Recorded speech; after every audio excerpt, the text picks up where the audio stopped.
It is Monday, June 13th, 2022. Of course, we're live 7 days a week, 365 days a year, giving out free picks. Our best bets always are premium picks. People always say, what games do you like the best? What games do you like the best?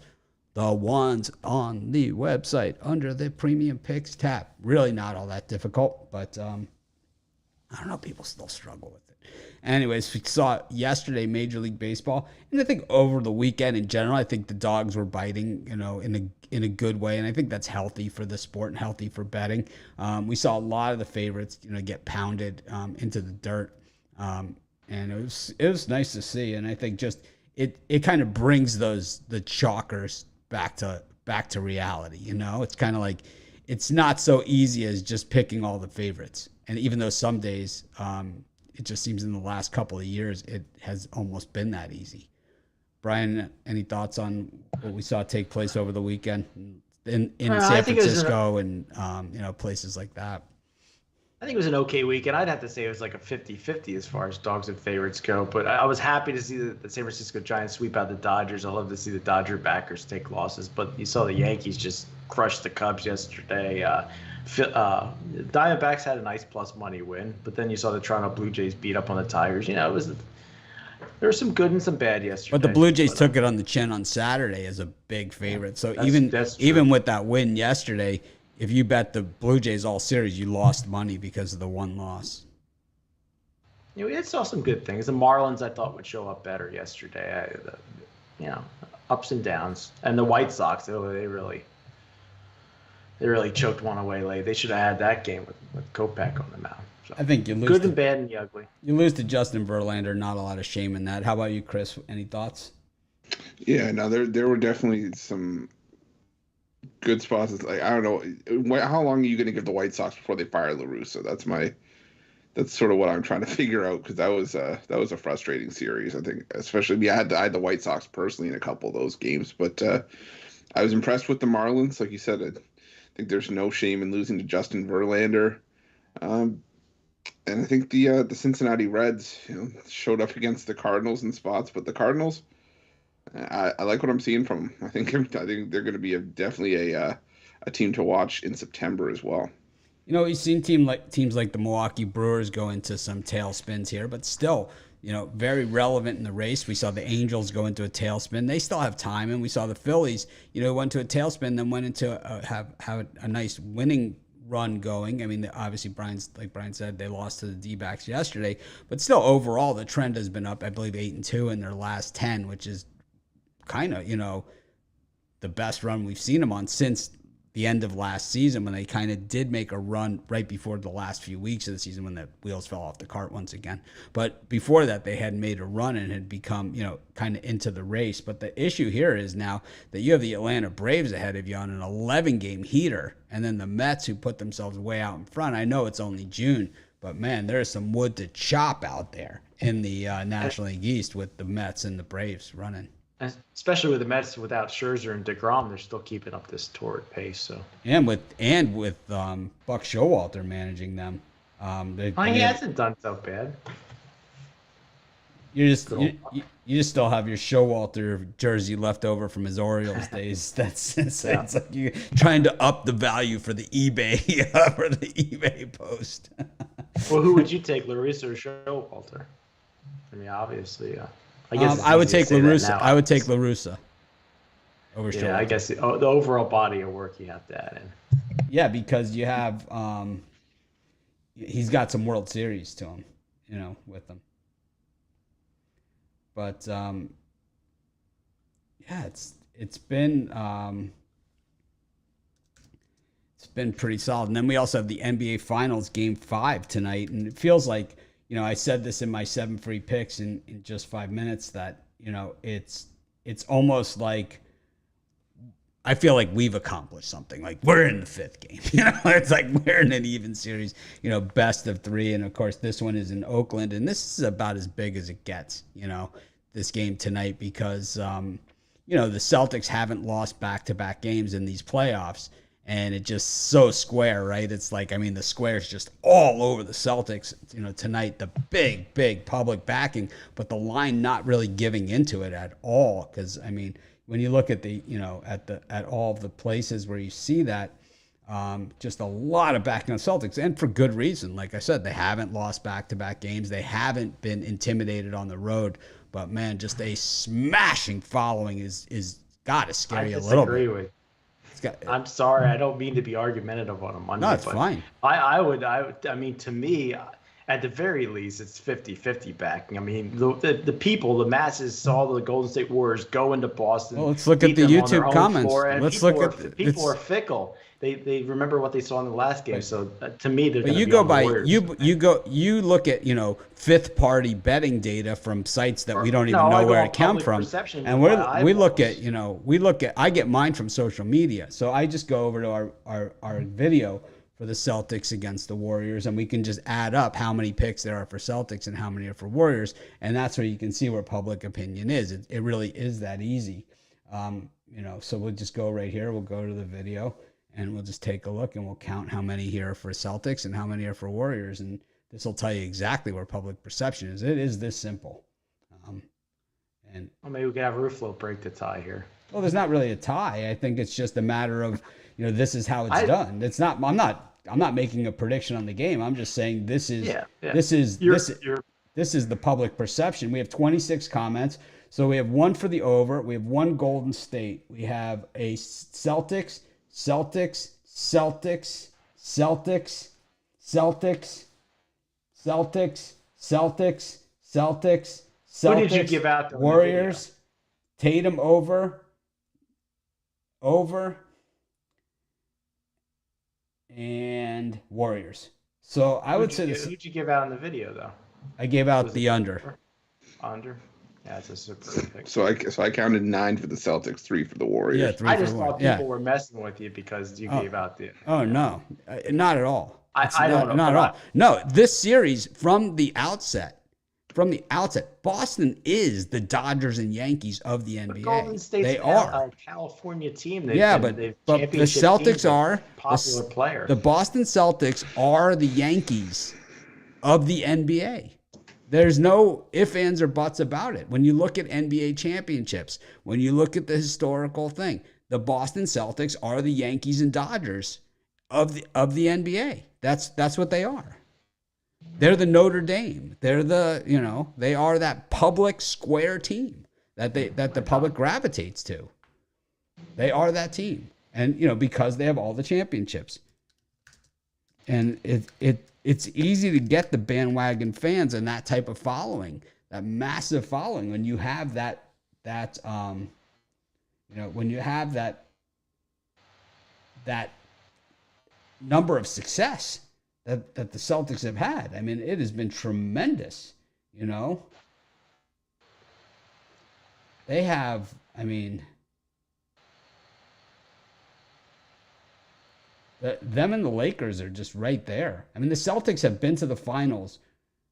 They've been to the finals 1, 2, 3, 4, 5, 6, 7, 8, 9, 10, 11, 12, 13, 14, 15, 16, 17. They've been to the finals 21 times. They've only lost 4 times. I wish we could put a poll in on this video and have people vote on who they think is going to cover the spread tonight, Warriors or Celtics. Put them in the 65% say the Warriors. Put them in the comments. I'm gonna say it's 75% plus say Celtics because that's all I've seen. All right, well, see. I mean, what are you looking at to get your data? Because I'm looking at social media and I'm looking. We went to the YouTube comments. It was 75%. It was 75%, 9-3. In the last game, I think that they're going to be on Golden State after seeing them take apart Boston in Boston. So I don't know. That's just my gut feeling. The Lakers have been in 32 finals, while the Celtics have been in 22. But the Celtics 17-4. No, they're definitely a popular team. There's no doubt about it. The most popular. The most popular. The most popular. They're a popular team. The most popular. The most popular. They're not the most. The yes, LA they are. Lakers They absolutely are. They absolutely are. The Celtics. I say the Lakers. But do you think that recency counts for anything when it comes to the Warriors? People may have a lot seen the Warriors, on the run they've been on. Warriors 6 wins, 5 losses in the NBA Finals. The last time they won, 2018. Of those 6 wins, 1947 and 1956, I'm going to guess that was in Philly.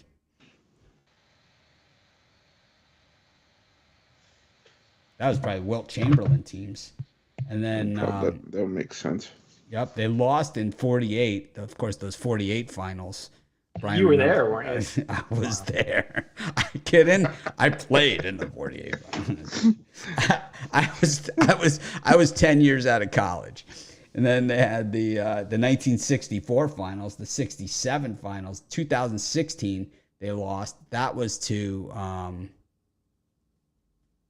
that was to LeBron. And then 2019 losing to the Raptors.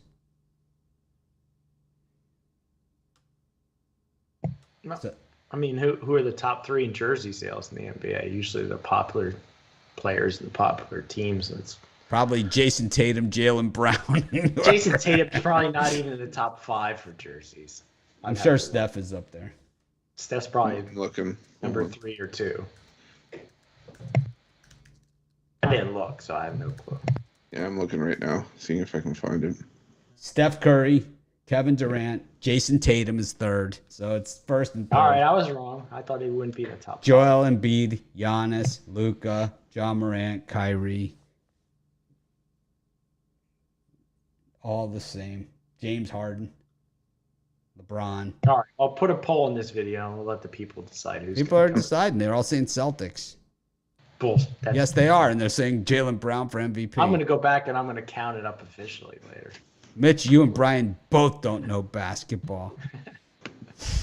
I don't know. I've been watching basketball for, 40 years or so. Maybe not 40. Back when Naismith and back after Naismith invented the game, I happened to be courtside. I was still carrying peach baskets out of the back. Naismith says to me over at the YMCA, "Why don't you grab another peach basket and see?" Oh, that's how you used to be able to get Rod going, tell him about who invented basketball. Because I think it was a Canadian, wasn't it? Yeah, James Naismith. All right, well we'll get back to the NBA. Let's let it marinate for a little bit. We're plenty of time in here, so let's go to the Major League Baseball. We've got just a 10-game card, is it? So plenty of time to go over. We got the Washington Nationals taking on the red-hot Atlanta Braves. 11 wins in a row for the Braves.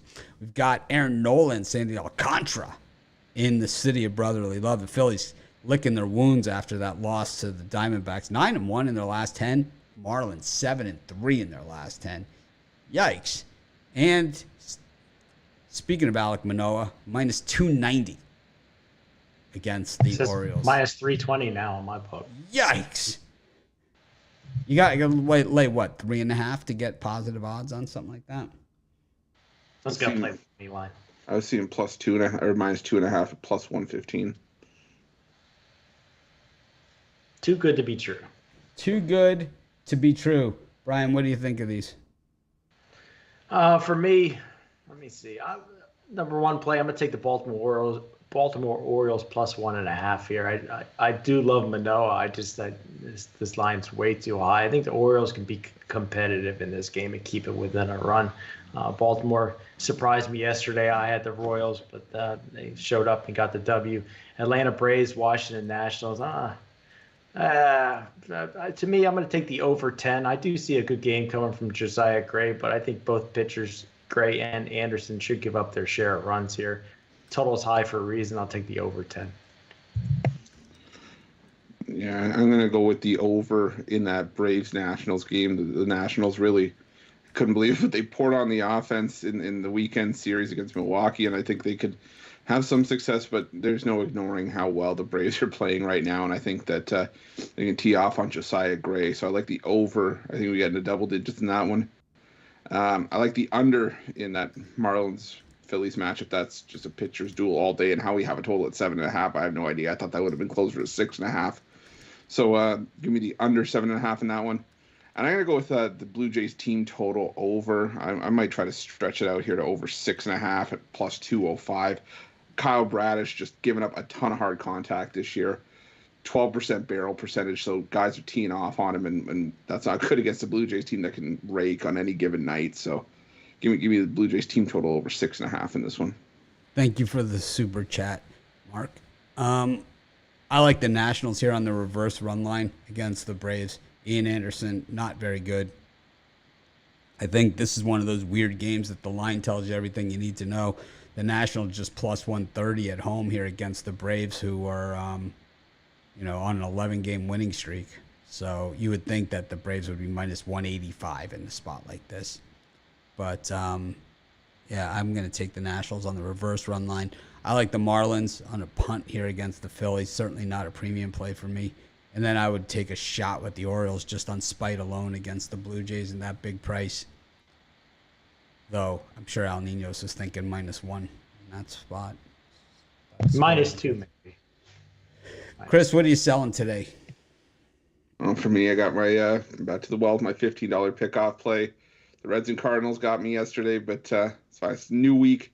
Start off fresh. Try to get onto the winning track with that, as well as my MLB Monday Money Ball 3-pack. The pickoff play is included in that 3-pack. So if you want just the best $15 play, you can get that, or the 3-pack for $39.95 in Pick Dogs Premium. Also have my NBA play up as well for $29.95. Brian? Oh, yesterday cashed my titanium play with the Giants. We're going to get right back to it. I got my NBA Monday night titanium play for just $15, or you can get my biggest play in baseball so far this year, my National League Game of the Year, $30, pickdogs.com premium picks, or all 3 games, my Monday night money shot 3-pack, $50, pickdogs.com premium picks. I got my $15 big play. I had the Tampa Bay Rays yesterday. They won 6-0 maybe. It was never really even a close game at all in that one. And that's coming off of Saturday where it was a nail biter all the way, but we got the win with Seattle. So I've hit 4 of my last 5 on that. The only one I lost in there was Pittsburgh, lost by 2 runs. I took them plus the 1.5, so we lost by half a run against that red hot Braves team. But still 4 of our last 5 in those $15 big plays. You get 10% off. Use that code June10. I also have a 3-pack, which includes 2 different Major League Baseball plays, not including my $15 big play, and then my side on tonight's NBA Finals, Game 5 in San Francisco. Anyways, we go to our next slot. We got the Tigers against the White Sox. I thought Lance Lynn was possibly starting here for the White Sox. He is. Against Garcia. Then we got the Cardinals against the Pirates. And we got the Rangers against the Astros. Brian? Oh, this is an interesting slot. I at first thought I was going to jump back on the White Sox again today with Lance Lynn, but I think it'll take a few starts to get him back into his all-star form. He's a very solid, is he 35 now? But I saw his 3 rehab starts. Didn't look too spectacular to me. I know Garcia's on the mound for the Tigers. His price just looks very short to take the White Sox. So I'll take the chance with the Detroit Tigers at home plus money. And then in the other game, Rangers and Astros, these 2 teams don't like each other. I've been trying to get off the Hearn starting pitcher bandwagon here, but I think I'll take the Rangers plus 1.5 here at home to keep it within 1 here. I like Texas. Yeah, the only game out of these 3 I really had a good feeling on was that Houston Astros, Texas Rangers under 9, the under 8-0 between the Rangers and Astros this season. I think it's just going to be a lower scoring game. I think Taylor Hearn, rises to the occasion, and even though he had a rough start against the Astros earlier this season, still finished under the number. So I think we got a bit of I'd say a 4-2 kind of game there, maybe 4-3, but either way, I don't see us getting to 9 or even double digits. So give me the under in that one, and I lean towards the first 5 innings under between the Pirates and Cardinals. I think it's just a slow start for both offenses in that one.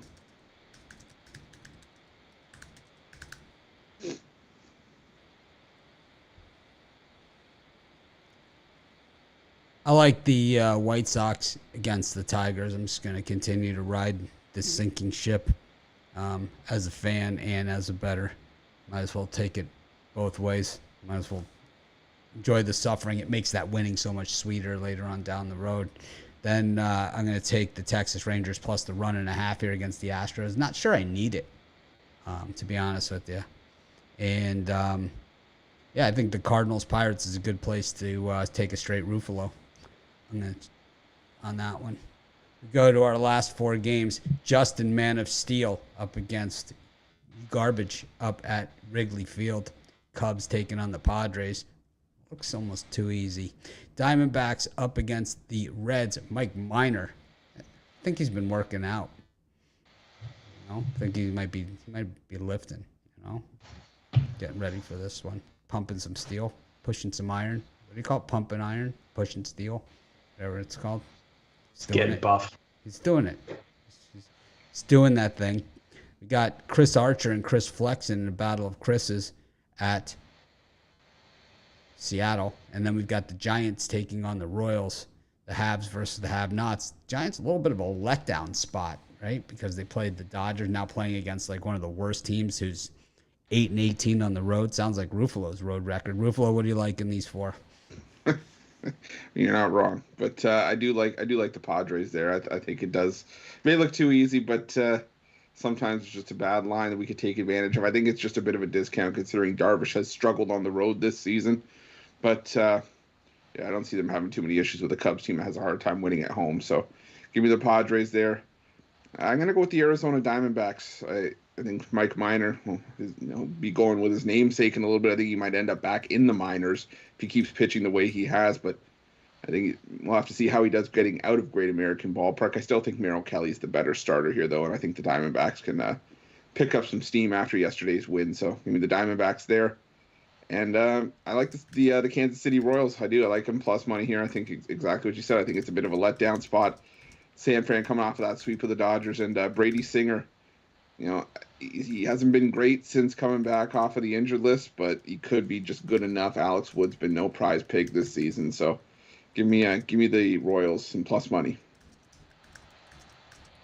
Yeah, for me in this time slot, I'll agree and disagree with Chris. I agree with him. The Royals and Giants. This is a perfect letdown spot here for the Giants. I backed them against the Dodgers, but I think I'm gonna jump ship, take the Royals, but I'm gonna take the plus 1.5. I'm gonna wuss out. I just think Singer can keep the Royals within 1 of San Francisco, who might eke out a victory. I'll take Arizona Diamondbacks. I'll lay that big juice number. I trust Merrill Kelly at home. I know this is the first game back for Arizona off of 10 road games, and that's usually a spot where I'm a little iffy, but I'll lean towards Arizona. And then the Cubbies against the Padres. I just think that looks like they're really trying to sucker you into the San Diego Padres. Justin Steele off of a good start last time out. I'll back the Cubbies at home, plus money.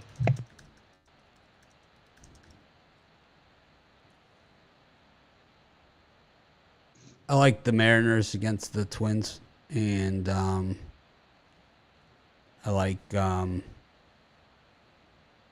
going to parlay up the Padres, the Diamondbacks, and the Giants. 3-team parlay. That's going to be my parlay for today. I'll repeat it at the end of the show. Anyways, we go to the NBA, and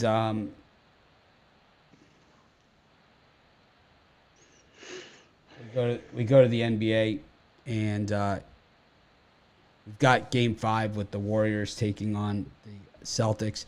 The series is even. No one's won 2 games in a row. No one has held serve. No one's done really anything to say that home court matters or doesn't matter. But if it's going to matter, you would think that tonight is the spot where it's going to matter. So,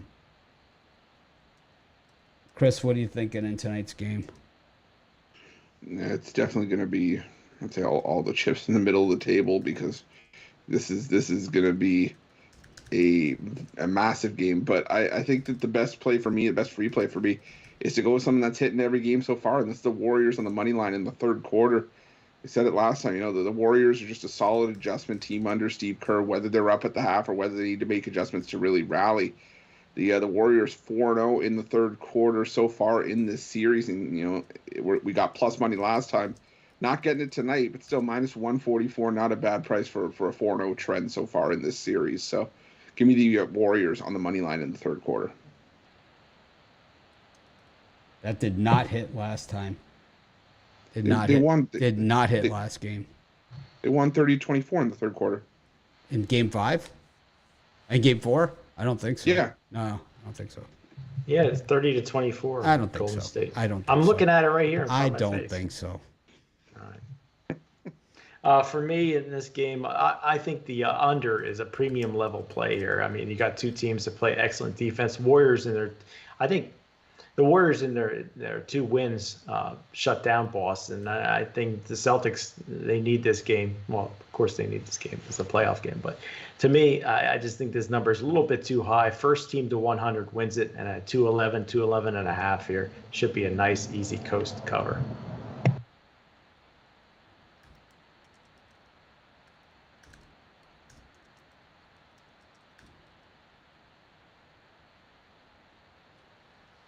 I like the under as well. I gave that out in the video pick. I also like the under Jason Tatum points, under 26.5. We've seen him absolutely disappear in the fourth quarter of the Celtics losses this series. We've also seen him, show up big in their wins. But I think in order for the Celtics to be competitive in this game, he's going to need to be more of a facilitator and be more of a decoy in spots.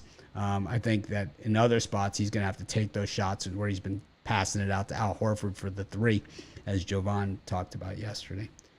Anyways, parlays. Yep, I'm ready to go. I took the Chicago Cubs on the money line, the Texas Rangers plus 1.5, and the under in the NBA Finals game. Yeah, for me, I'm going to go with that Warriors third quarter money line, the Toronto Blue Jays team total over 6.5, and the Houston Astros Texas Rangers under 9.